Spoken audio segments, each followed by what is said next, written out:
to do now is actually introduce Gabe Benvenistic from Pixar, and they've done a phenomenal migration deployment from 9 to 10, and Gabe is going to talk to you about that. Thank you.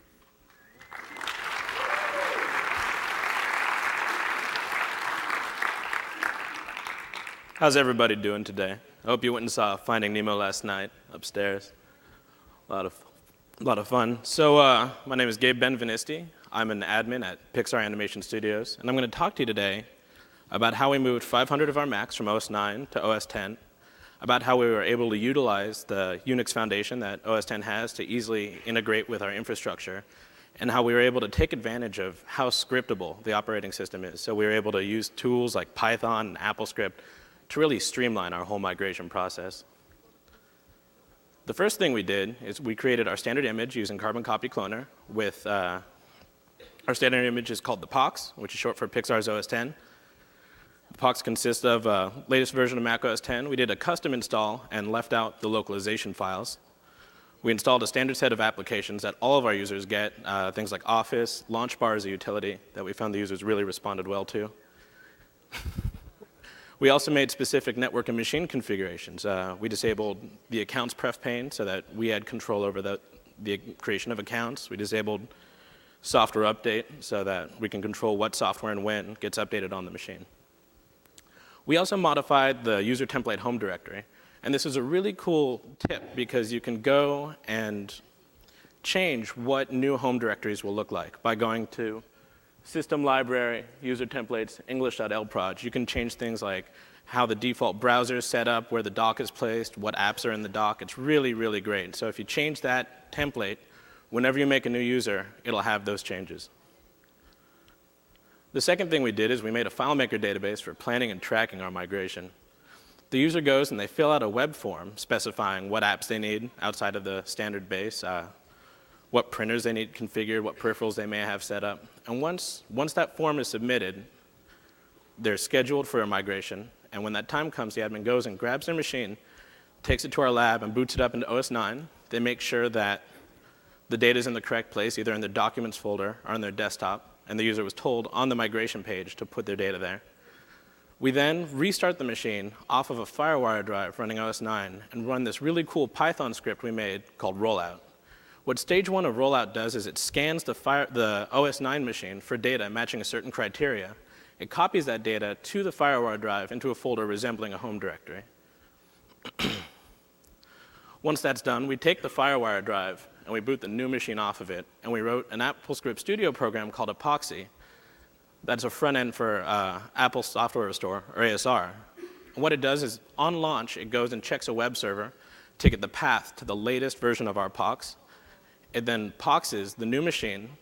The admin can enter their email address if they want to be notified when it's done, and can set the machine to restart automatically.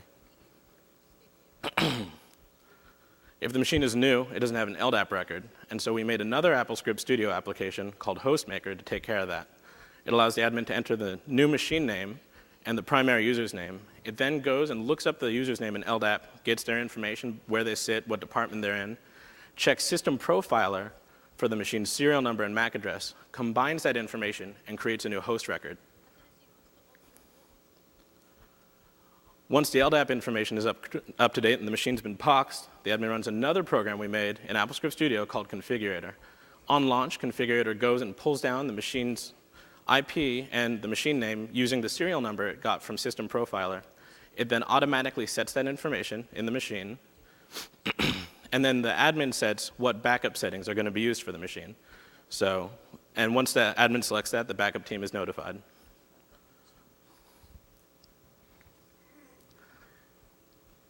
The default user information was also pulled down automatically on launch. The admin can specify whether or not the user has administrative privileges, can also specify what mailing list to add the users to. By default, when we build out an OS 10 machine, we add the user to an OS 10 announced mailing list so that they'll get updated automatically if we need to send out messages. The admin can also download the user's picture from our intranet and set it as their login icon automatically. If the admin wants to create additional users, all they have to do is type in another login. That information is pulled from LDAP. All they have to do is press create. Once all the users are created, we run stage 2 of our Python script rollout, which takes the data off of the FireWire drive and puts it into the newly created home directories. Once a user is created, the admin logs in as that user and runs another AppleScript Studio application we made called PrefMaker. What PrefMaker does is it automatically configures mail.app for the user based on their name and login that it gets from the local NetInfo database. It also imports their stickies and bookmarks automatically.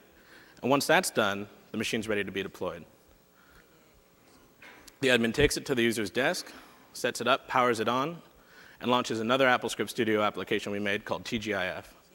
TGIF copies a shortcut to Welcome to OS X at Pixar to the user's desktop, launches a web page and leaves it up for them when the user comes in, cleans up anything like clears the recent bookmarks, empties the trash, just makes the machine really just ready for the user when they get in.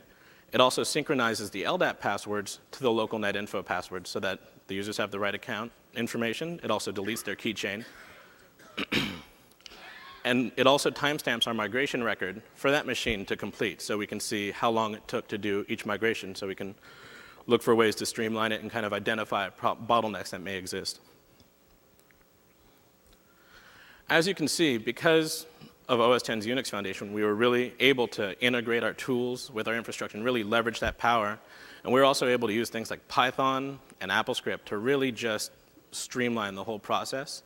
And with these tools, we minimize data entry, which not only takes a lot of time, but also helps prevent machines from being misconfigured.